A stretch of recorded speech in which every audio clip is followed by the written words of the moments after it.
নমস্কার বন্ধুরা, welcome to পিজিএন Bangla. আমার চ্যানেলের সকল সাবস্ক্রাইবার এবং ভিউয়ার্সদের জানাই ৭৬তম প্রজাতন্ত্র দিবসের শুভেচ্ছা।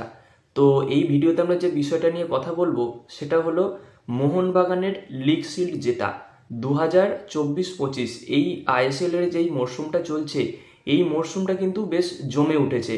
এই মুহূর্তে যদি পয়েন্টস টেবিলটার দিকে তাকাও তাহলে তোমরা দেখতে পাবে 17 ম্যাচ খেলেছে প্রথম তিনটে দল, মানে যারা টেবিল টপার প্রথম তিনজন আছে তাদের মধ্যে 1 নম্বরে আছে মোহনবাগান, যে 17 ম্যাচে 37 পয়েন্ট। তারপরে আছে এফসি গোয়া, যে 17 ম্যাচে 33 পয়েন্ট, এবং তারপরে আছে বেঙ্গালুরু এফসি, যে 17 ম্যাচে 28 পয়েন্ট বোধ হয়, আমি একবার দেখে নিই পয়েন্টস টেবিলটা। হ্যাঁ, সে 17 ম্যাচে 28 এই মুহূর্তে এই পর্যায়ে রয়েছে।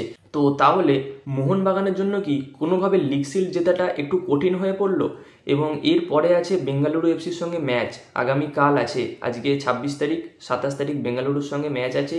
সেই ম্যাচে কিন্তু মোহনবাগান যে প্লেইং ইলেভেনটা নামাবে সেখানেও পরিবর্তন হবে, কারণ বিশাল কায়েত মোহনবাগানের যে এই মুহূর্তে গোলকিপার, মোহনবাগানের বাজ পাখি, অ্যাকচুয়ালি বলা যায় এই মুহূর্তে কারেন্ট ফর্ম অনুযায়ী ভারতের সেরা গোলকিপার যে রয়েছে তার কিন্তু ইনজুরি রয়েছে, এইরকমই খবর পাওয়া যাচ্ছে সূত্র থেকে। এমনকি যে রাইট ব্যাক পজিশনে খেলছে আশিস রায়, তারও কিন্তু কাট সমস্যা রয়েছে, যে কারণে এই ম্যাচটা খেলতে পারবে না। তাহলে বেঙ্গালুরুর বিরুদ্ধে কোথাও কি মোহনবাগান একটু ব্যাক ফুটে আছে? এই বিষয়টা নিয়ে আলোচনা করব এই ভিডিওতে। একটু হয়তো বড় হবে ভিডিওটা, কিন্তু বেশ ইন্টারেস্টিং আছে, অনেক কিছু ইনফরমেশন তোমরা পাবে এই ভিডিও থেকে, অবশ্যই শেষ পর্যন্ত দেখতে থাকো।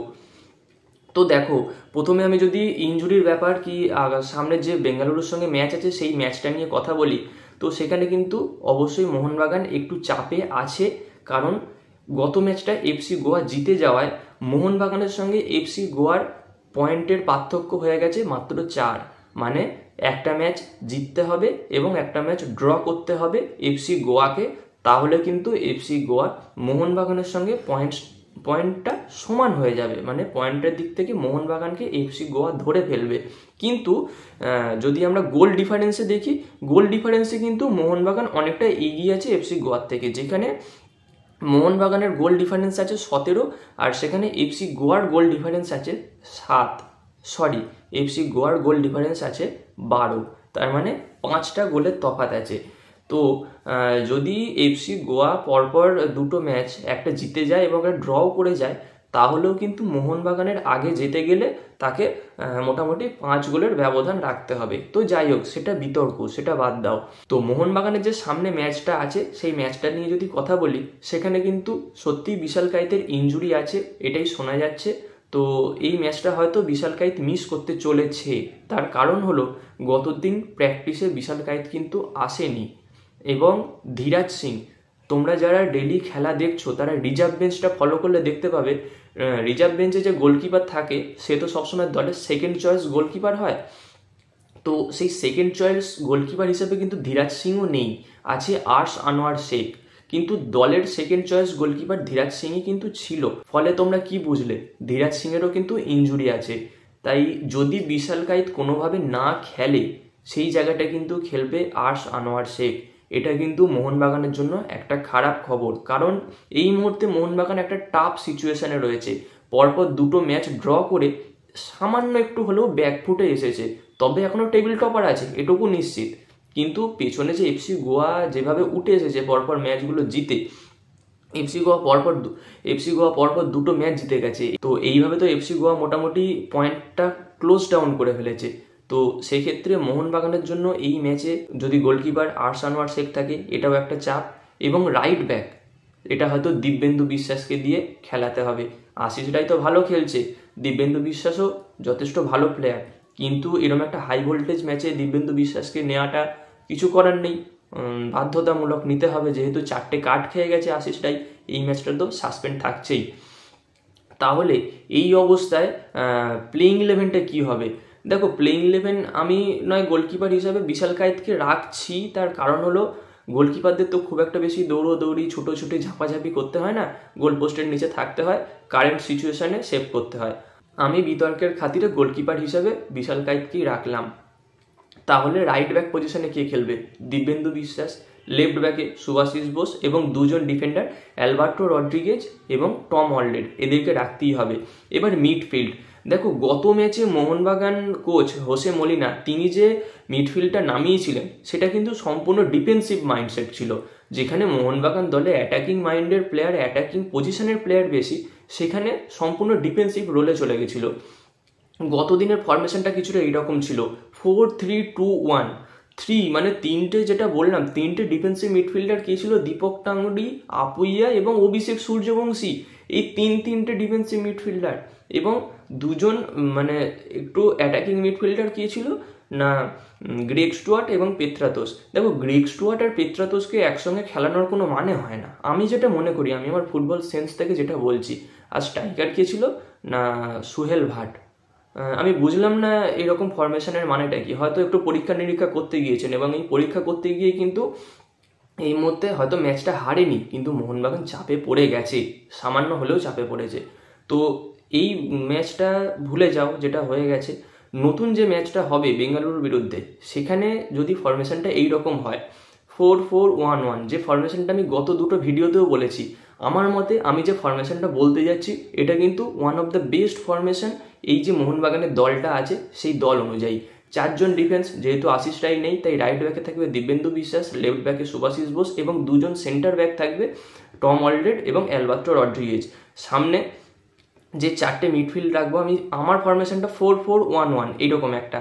সামনে যে চারটে মিডফিল্ডার থাকবে তার মধ্যে লেফট উইংয়ে লিস্টন কুলাসো, রাইট উইংয়ে মনবীর সিং এবং মাঝখানে আপুইয়ার পাশে দীপক টাংরি। যেহেতু অনিরুদ্ধ থাপা এখনও ফিট হয়নি তাই আপুইয়ার পাশে দীপক টাংরিকে রাখবো এবং তাদের সামনে থাকবে গ্রেগ স্টুয়ার্ট এবং যে স্ট্রাইকার, মেন স্ট্রাইকার থাকবে সে জেমি ম্যাকলারেন।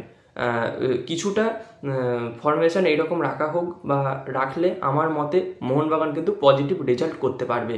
এবং সেকেন্ড হাফে যখন সাবস্টিটিউটের দরকার পড়বে তখন গ্রেগ স্টুয়ার্টের জায়গায় নামবে পেত্রাতোস আর জেসন কামিংস নামবে জেমি ম্যাকলারেনের জায়গায়।